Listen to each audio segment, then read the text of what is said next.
In November 2023, the United States Conference of Catholic Bishops approved a revised introduction to the voting guide, Forming Consciences for Faithful Citizenship. The new introduction to the guide states categorically that the threat of abortion remains the preeminent priority as it directly attacks the most vulnerable and voiceless among us, destroying more than 1 million lives per year in our country alone.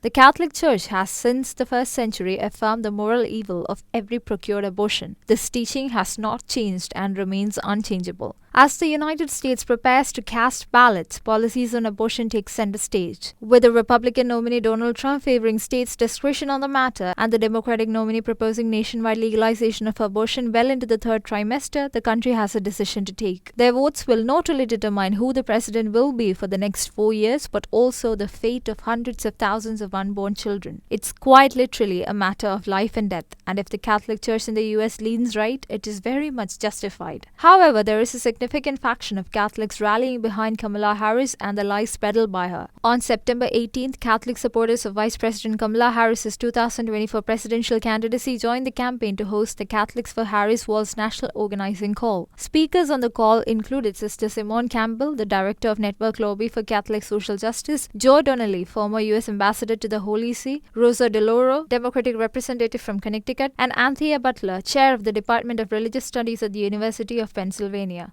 Sister Campbell asserted that our faith did not require the outlawing of abortion, emphasizing the importance of trusting individuals to have a well-formed conscience in making decisions. Her proclamations stand in opposition to the teachings of the Catholic Church. Anthea Butler discouraged Catholics from being single-issue voters on abortion, stating, quote, "You don't get to pick which part of life is more important to you," end quote. While Campbell quoted Pope Francis's apostolic exhortation Gaudete et Exsultate, which states that the human dignity of those already born is equally sacred to the lives of the innocent unborn, she chose to conveniently ignore the remainder of the paragraph. It states, quote, "Our defense of the innocent unborn needs to be clear, firm, and passionate, for at stake is the dignity of a human life, which is always sacred and demands love for each person, regardless of his or her stage of development," end quote. As the election day draws near, confusion and misinformation abound. However, it is crucial to focus on the most important matter, the protection of the unborn and the upholding of human dignity.